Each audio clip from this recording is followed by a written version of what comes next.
So we open with them running down that tunnel. Lord, so they keep going down and they see there's a little room where somebody been living. Okay, then they get to the end of the tunnel and they trying to open the door, but the person got away and closed it in time. Oh my God! But the guy that ran away was John Graff, and he sees Sissy Spacek, aka the dumbwaiter guy's sister, and he tells her they're on to us. So they trying to scare him out the easy. A twist. Now they could have ended the last episode with that, but oh no, they trying to hook you. That's why I was like, I'm gonna get to it when I get to it. So they go back to the Popo and they telling them about the hidden tunnel. However, the cops like, hold on, you cussed me out at the country club saying it was me and Jennifer Coolidge who was behind this. So you think I was in the tunnel? And what about your John Graff story and the murder cover-up? The cop said, okay, so to prove my innocence, what do you want me to do?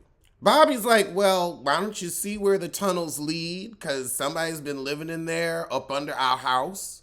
I think knowing where the tunnel leads is pretty important. The cop said, I ain't gonna lift a finger after you tried to embarrass me and my lady in public. Oh, so she is sleeping with the cop.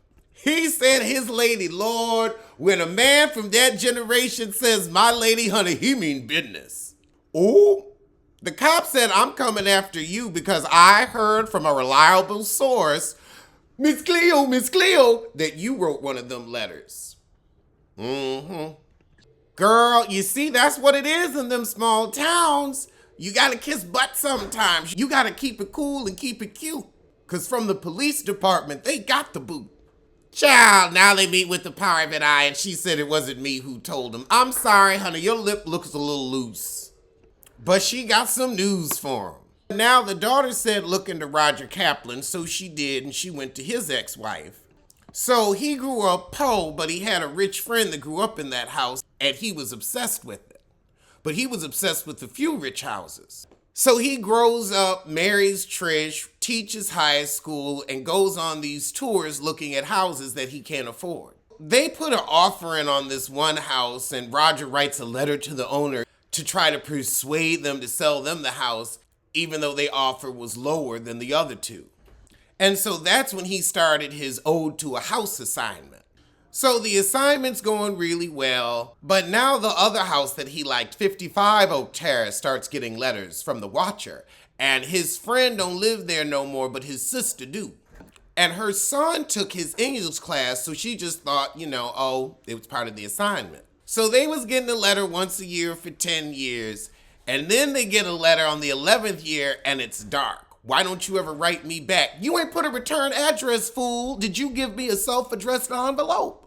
Because I ain't paying the postage. Then they get a letter from the watcher.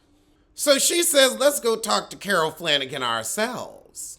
Oh, this house is so grand. So she was never scared of Roger Kaplan. She said one night somebody was watching me. I came out and was like, Roger, I'ma stab your butt. So they gonna catch Roger in a public place and confront him. So they go to wait outside his house and they like, he got a beautiful house too. So they leave their house and they follow them to the market. Oh Lord, so Bobby Carnevale confront him and Bobby, you too aggressive. So they like, you're writing letters to our house? And he's like, I just wanted to inspire kids to get interested in architecture. Then Nora says, well, you know how to get into our house because you played there as a little kid. Well, you were at our open house. He's like, yeah, my friend that lived there died. I just figured, I'd go and pay my respect. Ramonius. I couldn't afford to buy y'all's house. I'm a retired public school teacher. Lord. So they get home, but who do they see standing outside the house but the school teacher? The marm, if you will. He's like, you made a powerful enemy out of me. I'm gonna make sure everybody in town hates you. So he's like, I'm gonna stand on the street outside of your house just to get on your nerve. Oh Lord, but over with Sissy Spacek, we have the Preservation Society, which the dumbwaiter guy is the secretary of, and we're reading the minutes of the last meeting. Oh Lord, but now we got John Graff, or whoever the hell this is. And he's the vice president of the Preserve Society. So he's seen the renovations and doesn't approve. And the dumbwaiter guy smashed the new windows that they were preparing to install. So as he gives a speech about being tired of the changes to these houses, Bobby Cannavale knocks on the door. Sissy SpaceX has them hide. So this idiot tell her, look, the police ain't helping us, but I think the tunnel from my house leads to your house, so I need to go through your whole house to make sure it ain't you. She tell him he ain't looking well and go off on him about the renovave. But then Bobby Cannavale hears John Graff sneeze because he hiding behind the couch. Sissy SpaceX says it was Jasper, but he's like, I'm looking at Jasper, it wasn't him. So she just slammed the door and locked it. Lord. So it's nighttime. The teacher done come over, put the girls in the basement, holding the son at gunpoint. Oh, it was just a nightmare. So he's just unraveling. Nora like, child, it's 9 a.m. and you drinking. We gotta move, babe. This is doing too much. So he agreed to sell the house. The next day in the morning, he get in his car. And of course, he sees the school marm talking to Maureen. And he's like, that's how you did it. The tunnel goes to their house. And so now he gets out of the car even more unhinged. Child. I'm glad this is the second to last episode because him flying off the handle every 10 minutes is getting old. Now he talking to them about the blood cult.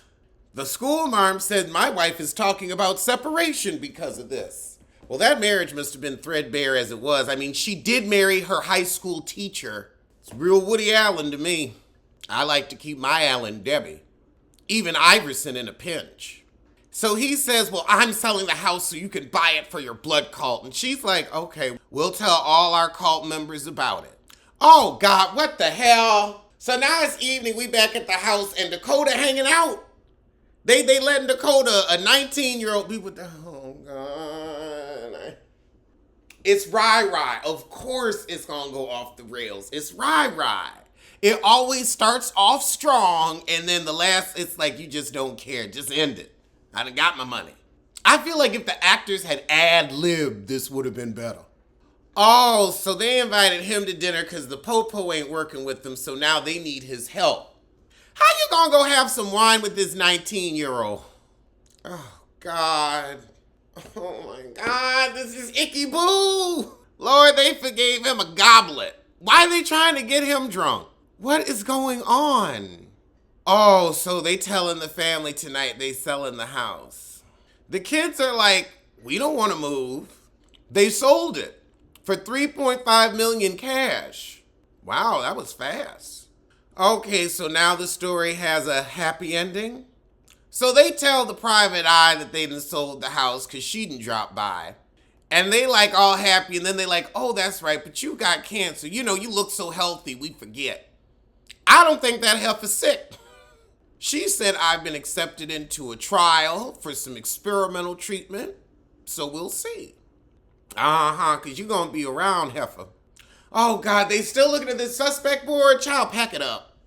Girl, I gotta say, though, Miss Cleo dressed her ass off every episode. Her look is always together. Lord, they talking about the vampires. Dean's like, well, what about John Graff?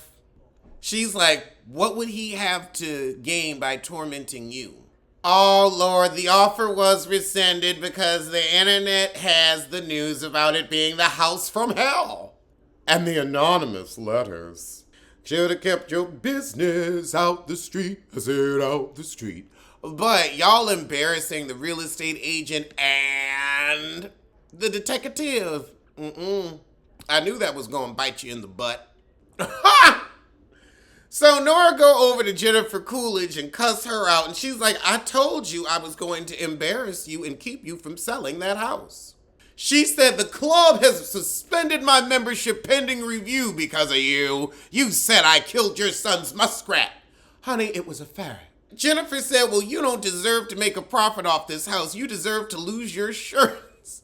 She gonna flirt with your finances. So they moved to an apartment in the city. Oh, I miss New York except for in the winter. What's the weather out there right now? It's 60 degrees and sunny here with a high of 64. Manhattan weather, New York City. Ooh, in the middle of the day is 49 and cloudy. Yeah, no, I'm good. I'm good over here. It gets down maybe into the 40s at night, and our winter's only a few months. All right, well, let's get to the ending.